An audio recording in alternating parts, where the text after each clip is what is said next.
In a galaxy filled with Sith Lords, Jedi Masters, and world-ending superweapons, one man rose above them all without ever touching the Force. He didn't conquer with fear. He didn't rely on rage or dark power. He conquered with art, logic, and flawless strategy. His name was Grand Admiral Thrawn. But not the Thrawn from Disney's canon. This is the Thrawn of Star Wars legends, the original 1991 creation of Timothy Zahn, a character who reshaped Star Wars itself long before the prequels, sequels, or Disney ever entered the picture. He was the Empire's last great hope, a visionary who nearly brought the New Republic to its knees, and whose fall would become one of the most poetic tragedies in all of legends. Yet Thrawn's brilliance wasn't born from darkness. It came from understanding, from seeing the galaxy not as chaos, but as a grand design waiting to be decoded.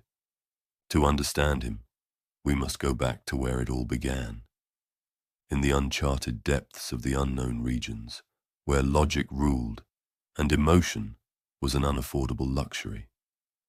Long before he wore imperial white, he was Mithrau Nuruodo, an officer of the Chiss Ascendancy, a civilization of order and intellect hidden deep within the unknown regions. The Chiss lived among stars untouched by the Republic or the Empire, a realm of icy blue worlds, silent wars, and endless calculation. Their society prized control, strategy, and survival above all. To be Chiss was to serve the Ascendancy. To be Thrawn was to redefine it. From his earliest campaigns, Thrawn displayed something no one could explain, a kind of perception that bordered on the supernatural. He could look at a sculpture, a painting, or a piece of music, and see an enemy's soul. To defeat an enemy, Thrawn once said, you must know them. Not simply their battle tactics, but their history, their philosophy, and their art. Through art, he learned to read minds without the Force. He saw war not as destruction, but as expression. Every engagement was a dialogue, every victory a masterpiece. When the Empire eventually discovered him, they didn't find a soldier. They found something far rarer, a thinker. Emperor Palpatine recognized the potential instantly. Despite the Empire's xenophobia, Thrawn rose through its ranks with terrifying efficiency. His calm, his precision, his absolute command of logic earned him the title of Grand Admiral, one of only 12 in the galaxy. A blue-skinned alien standing among the highest of Imperial elites, an outsider commanding legions of humans, a being of reason in an empire built on fear. But to Thrawn, fear was inefficiency. Emotion clouded judgment. Only clarity could bring order, and to him, order was beauty. When the second Death Star fell at Endor, the galaxy shattered. The Emperor was dead. Vader was gone. And the Empire, once infinite, fractured into chaos. From the ashes of defeat rose countless warlords, each claiming to be the new Emperor. The galaxy became a chessboard of confusion. But then, from the edge of the unknown regions, Thrawn returned. In Timothy Zahn's Heir to the Empire trilogy, Thrawn emerged as the one man capable of restoring Imperial strength. While others fought for glory, he fought for structure. He brought discipline where there was disarray, strategy where there was desperation. He studied the New Republic, the way a master painter studies his canvas, not to destroy it, but to perfect his art of conquest. Thrawn used every resource available to him, captured technology, forgotten war machines. He deployed gravity well projectors to rip fleets from hyperspace, trapping enemies in real space before they even realized the danger. He turned weakness into opportunity. He unified the scattered Imperial forces not with threats, but with results. To serve under Thrawn was an honor few would forget. His soldiers described him as cold yet fair, brilliant yet distant. He demanded excellence, and gave it in return. Even his enemies, from Han Solo to Wedge Antilles, admitted his genius. Unlike Vader, Thrawn didn't need fear to command. He inspired something far more powerful: respect.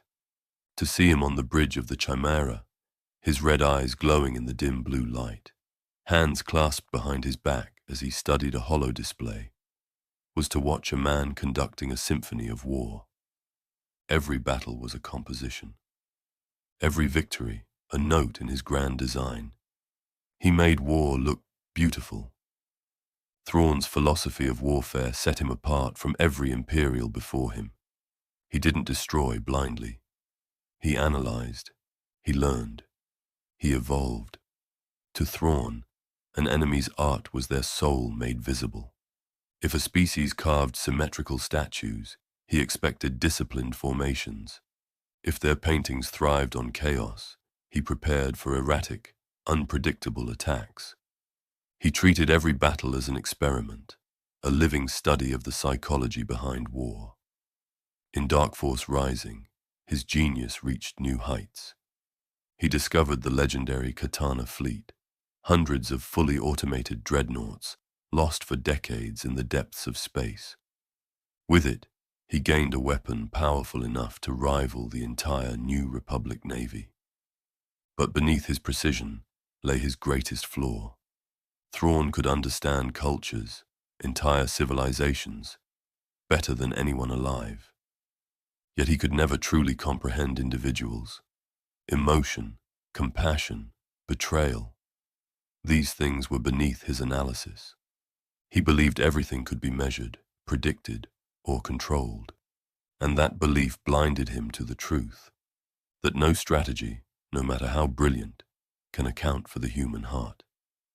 Even as he brought the New Republic to its knees, tiny cracks began to form in the foundation of his perfect order, cracks born not from strategy, but from emotion. By the time of the last command, Thrawn's victory seemed inevitable. The New Republic was fractured, exhausted, and outmatched. Luke Skywalker and Leia Organa were hunted across the stars. Planets fell one by one to his advancing fleets. From the bridge of the Chimaera, Thrawn stood calm, hands clasped behind his back, eyes fixed on the stars. Around him, the hum of consoles and the rhythm of war pulsed like a heartbeat.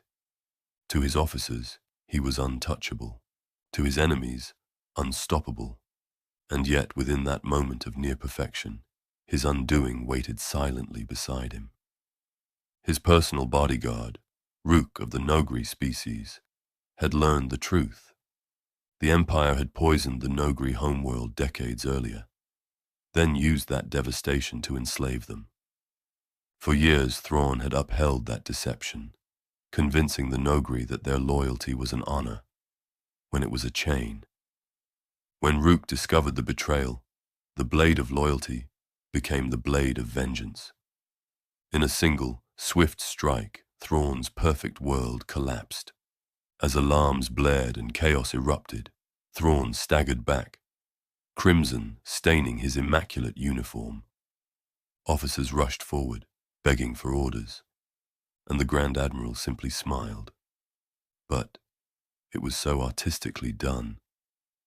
His final words, a reflection of everything he believed in, a man who saw beauty in precision, even in his own death. Thrawn's body fell as silently as his strategies. No outcry, no drama, just the quiet collapse of brilliance. The galaxy's greatest mind, undone not by a fleet, not by a Jedi, but by emotion itself. Thrawn's death shattered the fragile unity of the Empire once again. Without him, the remnant splintered into chaos. Yet even in death, he cast a long shadow. Whispers spread of clones hidden in secret facilities. Commanders claimed to follow his teachings, invoking his name like a myth. Entire worlds still feared his return. But Thrawn's true legacy was not in his fleets. It was in us. When Timothy Zahn's Trilogy released in the early 1990s, Star Wars was fading. The last film was nearly a decade old. The franchise was drifting into silence. Then came Heir to the Empire, and with it, a spark. Readers devoured the books. Fans returned. The expanded universe was reborn. It was Thrawn, cold, brilliant, terrifying Thrawn, who resurrected Star Wars. He proved that the galaxy didn't need a Skywalker or a Sith to captivate us. All it needed was a mind sharp enough to rival them. He became the face of the Legends era, the reason the EU thrived. Even decades later, Lucasfilm would bring him into canon once again. But make no mistake, the Thrawn of Rebels and Ahsoka is but a shadow. The Thrawn of Legends is colder, more deliberate, more dangerous. Because in Legends he was not just a man, he was an idea, an embodiment of order in a galaxy forever spiraling into chaos. In the end, Thrawn's story is not about victory or defeat. It's about the pursuit of understanding, and the tragedy of believing that understanding alone can control the universe. He saw war as art. He saw order as beauty, and chaos as the one enemy he could never conquer. He didn't die a failure.